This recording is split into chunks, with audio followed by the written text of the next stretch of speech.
मेहनती भिखारी। एक श्रीरामपुर नाम के गांव में रेलवे स्टेशन के बाहर बहुत सारे भिखारी बैठा करते थे। उनमें से एक का नाम था सरजू। सरजू को एक बहन थी जिसका नाम था रमा। उसकी जिम्मेदारी सरजू पर होने के कारण सरजू उसकी देखभाल अच्छी तरह से किया करता था। रमा बहुत ही शांत और समझदार लड़की थी। वो 5वीं कक्षा में पढ़ती थी। सरजू जब 15 साल का था तभी उसके माता पिता गुजर जाने की वजह से रमा की जिम्मेदारी उस पर आ जाती है। सरजू के घर के हालात बहुत ही कठिन थे। गरीबी तो उसका पीछा ही नहीं छोड़ रही थी। बहन की पढ़ाई और दोनों का पेट पालने के लिए सरजू स्टेशन पर भीख मांगा करता था। साहब, भगवान के नाम पे दे दो, भगवान आपका भला करेगा। ये लो, कहाँ से आ जाते हैं क्या पता। ऐसा कहकर वो आदमी चला जाता है। वो आदमी जाने के बाद सरजू फिर से भीख मांगने लगता है।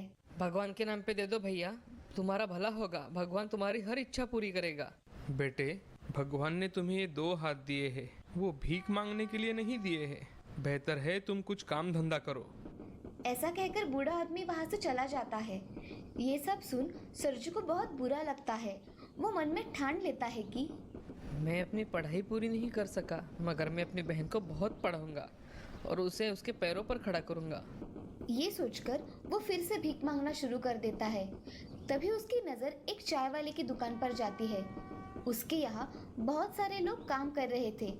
उसके मन में एक विचार आता है कि अगर मैं इस चाय की दुकान पर जाऊं और काम मांगूं तो मुझे काम मिल सकता है। चलो कोशिश करके देखता हूँ। ऐसा कहकर सरजू उस चाय वाले की दुकान पर चला जाता है और चाय वाले से मालिक, क्या आपके यहाँ मुझे कोई नौकरी मिलेगी? अरे तुम तो भिखारी हो ना, फिर तुम्हें नौकरी क्यों चाहिए? मालिक, मुझे काम की बहुत ज़रूरत है। मैं भिखारी का जीवन व्यतीत नहीं करना चाहता। मैं अपने मेहनत से कुछ करना चाहता हूँ। आपके यहाँ मन लगाकर काम करूँगा। आप मुझे एक मौका दे दो मालिक। ठीक है, कल से काम पर आ जाना, लेकिन जो काम मिले वो करना पड़ेगा। हाँ मालिक, आप जो काम बताओगे वो मैं सब करूँगा। ऐसा कहकर सरजू खुशी खुशी अपने घर चला जाता है और अपनी बहन से रमा, मैं आज बहुत खुश हूँ। मुझे आज काम मिल गया है। अब से मुझे भीख नहीं मांगनी पड़ेगी। भैया, ये तो सच में बहुत अच्छी खबर है। अब आपको भिखारी बन के अपनी जिंदगी गुजारनी नहीं पड़ेगी। मैं बहुत खुश हूँ भैया। अब मैं काम करके कमाऊंगा और तुम मन लगाकर पढ़ाई करना। अगले दिन सरजू दुकान में चला जाता है और वहाँ दिया हुआ काम अच्छी तरह से करता है। सरजू अपना काम बड़ी मेहनत और बड़ी लगन के साथ करने लगा। उसके काम से चाय वाला बहुत खुश था। एक दिन चाय वाला सरजू को बुलाता है और अरे सूरज, तू इतना मन लगाकर काम करता है, मैं तेरे से बहुत खुश हूँ। तुम तुम्हारी अधूरी पढ़ाई क्यों नहीं पूरी करते बेटा? अगर तुम पढ़ाई करोगे तो बहुत तरक्की करोगे। मालिक, आपने मेरे बारे में इतना सोचा, यही मेरे लिए बहुत बड़ी बात है। मैं आज जो भी कमाता हूँ उससे मेरे बहन की पढ़ाई होती है और खाने पीने का खर्चा भी नहीं निकलता। मालिक, इसमें से मैं पढ़ाई कैसे करूँगा? तुम पढ़ाई शुरू कर दो बेटा, मैं तुम्हारी पढ़ाई का सारा खर्चा उठाऊंगा।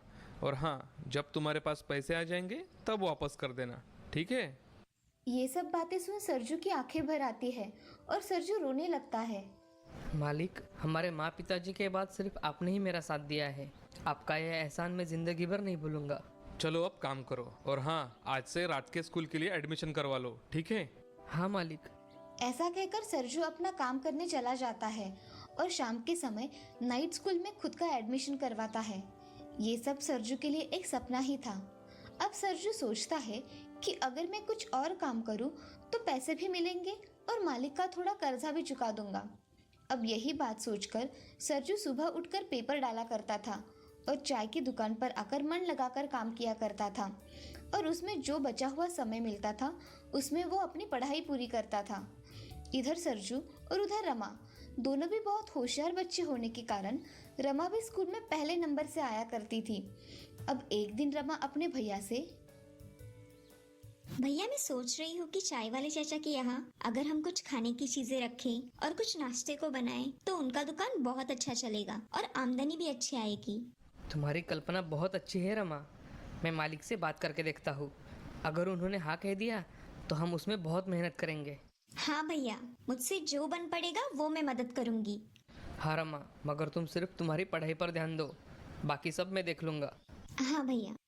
चाय वाले की दुकान पर चला जाता है। अरे सूरज, आज देर कर दी। मालिक, आज थोड़ा काम था इसलिए मुझे देर हो गई। मालिक, मैं सोच रहा था अगर हम चाय के साथ कुछ खाने की चीजें रखेंगे तो हमारा धंधा और अच्छा होगा। ग्राहकों को सब चीजें एक जगह मिल जाएगी तो धंधा और भी ज्यादा चलेगा। तुम्हारा विचार तो बहुत अच्छा है, लेकिन तुम्हें ये सब खुद ही करना होगा। अब मेरे से कुछ नहीं होता बेटा। मालिक, मैं सब देख लूंगा, आप काम चिंता बिल्कुल मत करो। ठीक है, तो फिर मुझे कोई आपत्ति नहीं। ऐसा कहकर सरजू चाय के साथ कुछ खाने की चीजें भी रखता है। लोगों को एक ही जगह सब चीजें मिलने की वजह से सभी लोग चाय वाले की दुकान पर आने लगे। अब बढ़ती भीड़ देख चाय वाला बहुत खुश हो गया था। अब उसे सरजू पर पूरा विश्वास हो गया था कि सरजू ही उसकी दुकान आगे बढ़ाएगा। अब सरजू रात के समय पढ़ाई और दिन में काम किया करता था और थोड़ी ही देर में उसकी मेहनत रंग लाई। चाय वाले की छोटी सी दुकान अब बड़ी बन गई थी। अब थोड़े ही दिनों में सरजू ने पढ़ाई का खर्चा चाय वाले को दे दिया। अब सरजू अपनी पढ़ाई पूरी कर लेता है और रमा भी अपनी 12वीं की परीक्षा पास कर लेती है। पूरे जिले में रमा का पहला नंबर आता है। सरजू ने अपनी पढ़ाई पूरी करके चाय वाले की एक दुकान को 3 दुकानों में बदल दिया था। अब उसकी दुकान इतनी चलती थी कि लोग खास करके उस दुकान की चाय पीने आया करते थे और साथ ही में रखे हुए पदार्थ भी चखा करते थे। अब एक दिन चाय वाला, सूरज, तुमने तुम्हारे बलबूते पर इस चाय की छोटी सी दुकान को एक होटल में तब्दील किया है। ये सब तुम्हारे मेहनत का फल है बेटा। मालिक, ये सब आपकी ही कृपा है। अगर आप मुझ जैसे भिखारी को मदद ना करते और काम करने का मौका ना देते तो मैं यहाँ नहीं होता मालिक। चलो अब बहुत हो गया। सूरज, तुम्हें मौका देकर मैंने मेरी किस्मत चमकाई है। तुम्हारे वजह से ही मेरा चाय का धंधा छोटे से बड़ा बन गया। अब सूरज, उस चाय की दुकान में से एक दुकान तुम ही संभालो। आज से वो दुकान तुम्हारी ही है, समझो। जी मालिक, आप जैसा कहेंगे वैसा ही होगा। मैं वो दुकान अच्छे से संभालूंगा। अब सरजू और रमा पढ़ लिख कर बड़े बन जाते हैं और आज सरजू भिखारी से एक होटल का मालिक बन जाता है और रमा भी अपनी पढ़ाई पूरी करके एक अच्छे कंपनी में जॉब करती है। इस कहानी से हमें ये सीख मिलती है कि जिंदगी में हमेशा प्रयत्न करते रहना चाहिए। सफलता आपके कदम हमेशा चूमती है। वो कहते हैं ना, कोशिश करने वालों की कभी हार नहीं होती।